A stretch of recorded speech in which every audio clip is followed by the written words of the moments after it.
Duterte.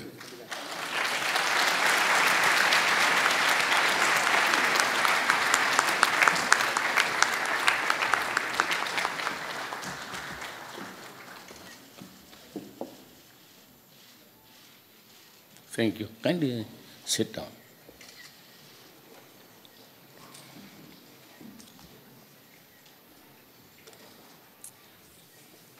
I am pleased to be here among you in my introductory visit to Japan.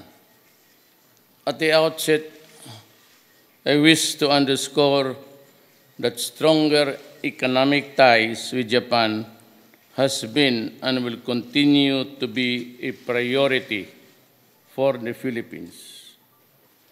As we celebrate the 60th year of our bilateral relations, we mark another milestone with Japan as our long-standing friend and ally, forging strong ties and bonds of friendship over the years.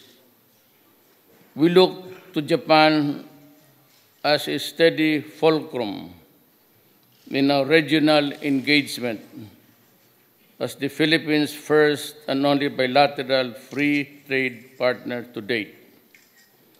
It has been our top trading partner, top source of approved investments, and second major source of official development assistance. We count on Japan to further extend its valuable support in our pursuits for promoting rural development, increasing agriculture productivity, accelerating infrastructure spending, and investing in human capital development. These economic development trusts are necessary ingredients in making real growth impact on the lives of our people. Aside from nurturing our people's enterprising spirit through the promotion of the micro, small, and medium enterprises, the government is equally determined to generate more jobs by making it easier and more attractive to do business in the country. We would like to see more investors and more businesses setting up shop in the Philippines.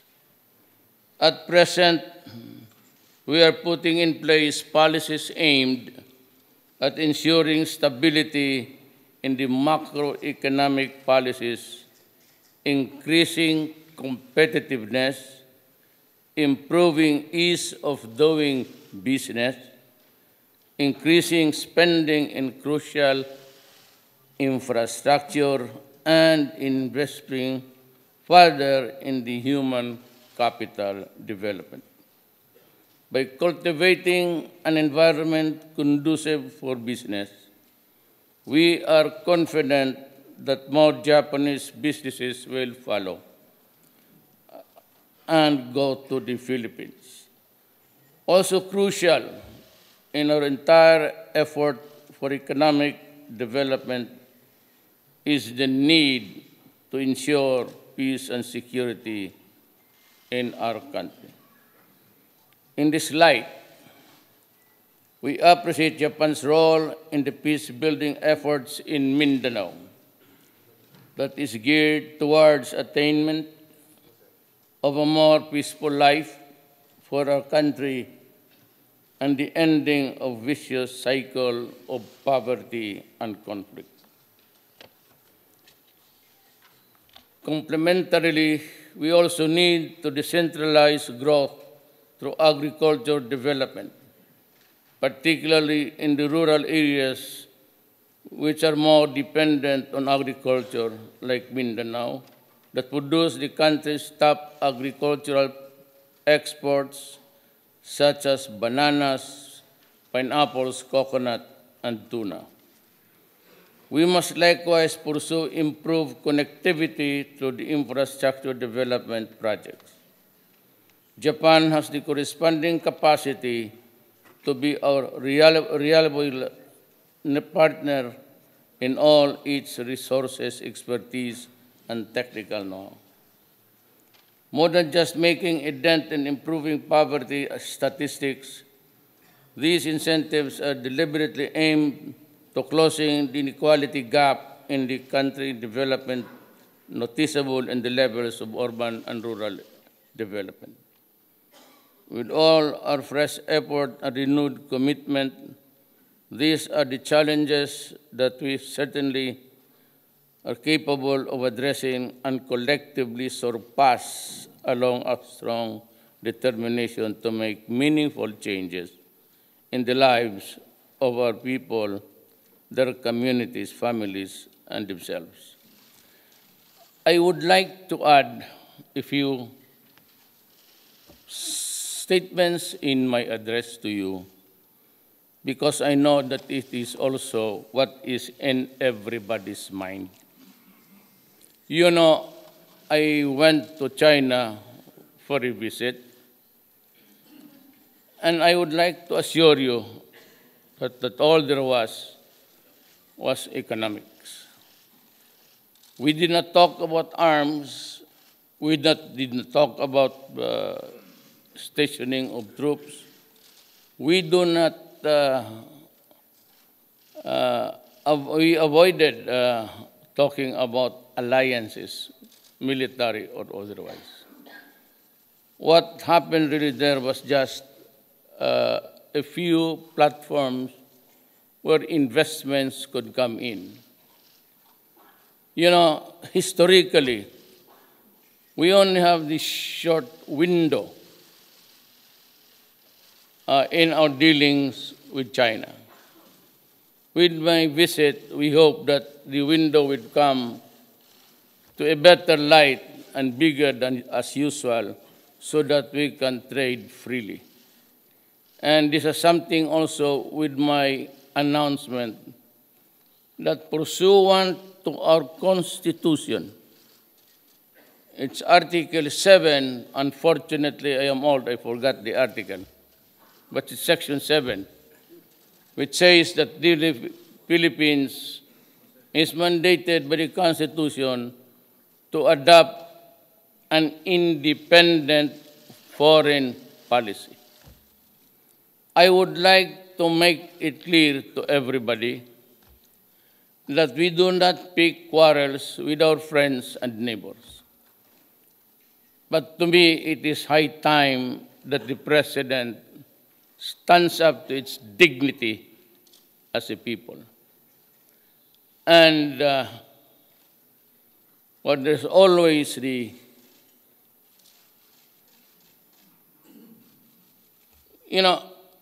I have a 4 million drug addicts. When I was mayor of Davao City, I knew that there was a serious problem of drugs in my country. But it was not until after I became President of the Republic of the Philippines and began to squeeze everybody.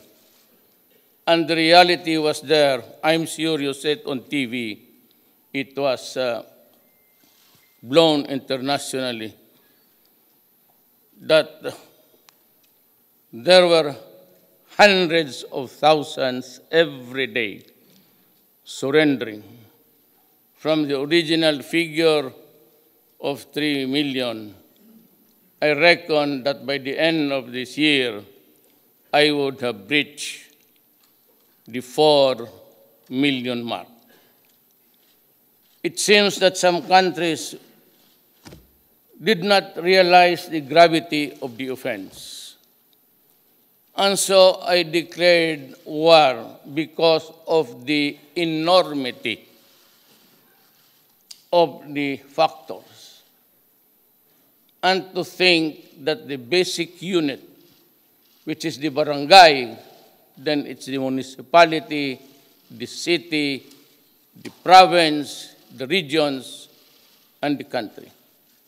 That most of those elected in the barangay, which is the basic unit in the government of the Philippines, there are about almost 4,000 holding public office, but are identified with the drug trade. And the mayors and a few congressmen, members of the assembly, and governors were also into it, although in limited numbers. With the election of De Lima, who used to be the Secretary of Justice, who had supervision over all national penitentiaries, prisons, and she was involved herself in the running of drugs inside the prison, exactly just like what happened in the Latin American countries, Colombia and the rest of those failed states. Narco-politics is already in my country. And I was appalled by the reaction of some, supposedly our friends. I declared war, and right after that, some 3,000 people killed. Some were victims, or at least killed, in legitimate police action. Some were killed by, we don't know. But what I would like to tell this forum of the problem of my country, lest we misunderstand each other with our alliance with America, was that there were about 6 generals, police, whom I fired right after I assumed office for their connection in drugs. So on the first few encounters, at the first blush, actually, it was not government. I assure you, it was never a state-sponsored killing, but those were the infightings of the police generals and some military men, and a lot of policemen, 6,000 of them, cleansing and hoping that they would make it clean before I assumed office. Well, that is exactly what happened. But of course, there were a few encounters after that. And to this date and today, I stand to lose 2, 3, 4, on the average 4, military or policemen in the entire country because of drugs. And I was questioned by the human rights, or that is their lousy business, just making it hard for governments to operate and to even respect the problem itself, not the person, but to understand the problem and respect that it has to have its solution. My country, 4 million. So what do I get? A threat from the Human Rights Commission. Well and good. It is a job. It is part of the United Nations. They can call my attention. Then there was State Department lady, then another staff member of the Office of the President of the United States, and eventually Obama, and the EU, coming up with a threat that they would hail me to the International Court of Justice to face the case of genocide. 4 million people addicted, wrecking my country, And here are my friends, supposedly, making it hard for my country to solve and even to survive as a nation. And that's a problem for all of us, because you might be under the illusion that the Philippines is still under the influence of this country or that country. I have declared that I will pursue an independent foreign policy. I want, maybe in the next 2 years, my country freed of the presence of foreign military troops. I want them out. And if I have to revise or abrogate agreements, executive agreements, I will. This will be the last maneuver, war games between the United States and the Philippines military. Then, in the fullness of God's time, I am president for 6 years. No more.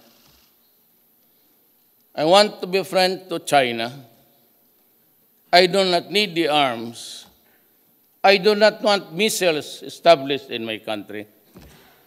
I do not need to have the airports to host the bombers with hydrogen bombs. Because if you really would want war for this planet, and everybody is drawn into the vortex of violence, Iran, Pakistan, India, France, Britain, Russia, America, China. Have I mentioned India and Pakistan? There will be no more talk of a third world war. Even before you finish the sentence, we would be all gone. So those things I do not need. I just want friendship with everybody. Go there, but do not expect so much expectations from maybe the policies of the West. I kind of, when you call my attention as a mayor, it's okay. I do not carry the burden of sovereignty on my shoulders. But if you chastise me, reprimand me before the international crowd, and you say, Mr. Duterte, you stop the killings there, but then you're fully well of the problem of the 4 million Filipinos already sick and dying, and the encounters between government and the drug people, just like in Mexico. And they would say to you, stop it, because we will withhold or suspend aid and assistance to your country.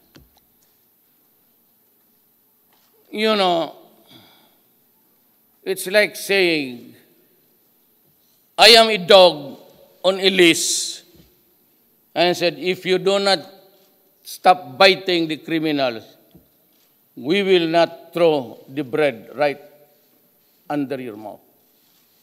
We will throw it further so that you'll have to struggle to get it.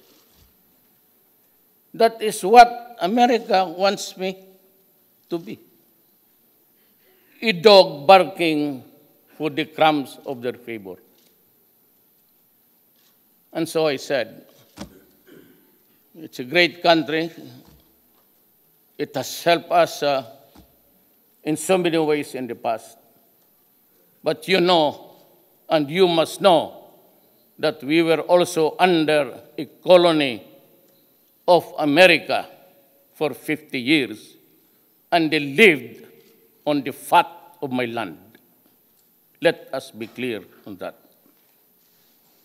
And so maybe if you come to the Philippines, you'll just have to contend with the new dynamics of my country. I said I can lose the presidency anytime. If Congress would oust me, fine. That is part of the destiny of my presidency, because I won without money and machinery. If I lose my life, that's part of the territory of being president. But I would never allow our dignity and honor to be just like a doormat before the international public. I will not allow it. So, I may have ruffled the feelings of some, but that is how it is.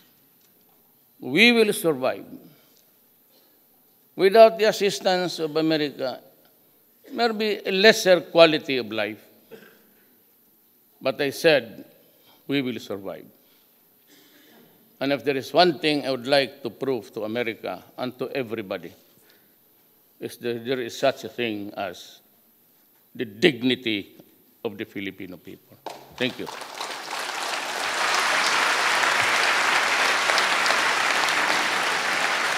Thank you very much, President Duterte, for your participation in this forum.